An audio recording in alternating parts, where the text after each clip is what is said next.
বাংলাদেশে ছাত্র জনতার প্রবল আন্দোলনে পদচ্যুত হয়ে দেশ ত্যাগে বাধ্য হন সাবেক প্রধানমন্ত্রী শেখ হাসিনা এবং আশ্রয় নেন ভারতে।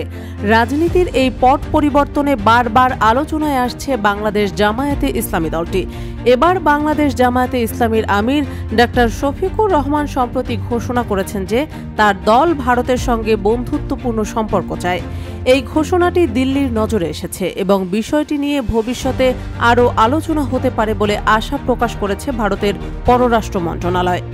ভারতের পররাষ্ট্র মন্ত্রণালয়ের মুখপাত্র রণধীর জেসওয়াল দিল্লিতে অনুষ্ঠিত মন্ত্রণালয়ের সাপ্তাহিক ব্রিফিংয়ে সাংবাদিকদের প্রশ্নের জবাবে এই তথ্য দেন। সাংবাদিকরা এদিন ব্রিফিংয়ে বাংলাদেশ প্রসঙ্গে বেশ কিছু প্রশ্ন করেন, যার মধ্যে উল্লেখযোগ্য ছিল জামায়াতে ইসলামীকে নিষিদ্ধ ঘোষণার সিদ্ধান্ত প্রত্যাহার, সাম্প্রতিক বন্যার দায়ভার এবং বাংলাদেশে ভারতীয় প্রকল্পগুলোর ভবিষ্যৎ।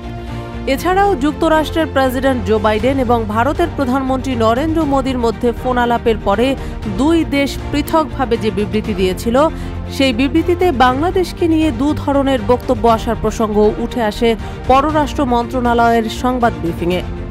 বাংলাদেশ জামায়াতে ইসলামীকে নিষিদ্ধ ঘোষণা করে শেখ হাসিনা সরকার গত 1 আগস্ট যে প্রজ্ঞাপন জারি করেছিল তা 28 আগস্ট প্রত্যাহার করেছে ডক্টর ইউনূসের অন্তর্বর্তী সরকার।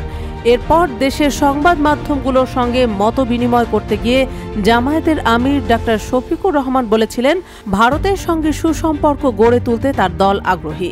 এই মন্তব্যের পরিপ্রেক্ষিতে একজন সাংবাদিক ভারতের পররাষ্ট্র মন্ত্রণালয়ের মুখপাত্রকে প্রশ্ন করেন, জামায়াতে ইসলামীকে ভারত বিরোধী মনোভাবের প্ররোচনা দেওয়ার অভিযোগ উঠলেও তারা এখন ভারতের সঙ্গে সম্পর্কের উন্নতি চায়। এ নিয়ে ভারত সরকারের অবস্থান কি? জেসওয়াল সরাসরি এই প্রশ্নের উত্তর না দিলেও বাংলাদেশের প্রধান উপদেষ্টার সঙ্গে ভারতীয় রাষ্ট্রদূতের সাক্ষাতের বিষয়ে বিস্তারিত ব্যাখ্যা করেন। এই আলোচনায় দ্বিপাক্ষিক সম্পর্ক, বাংলাদেশের সংখ্যালঘুদের সুরক্ষা এবং সাম্প্রতিক বন্যার মতো বিষয়গুলো উঠে আসে। তবে জেসওয়াল মূল প্রশ্নের জবাব দেন মাত্র এক লাইনে।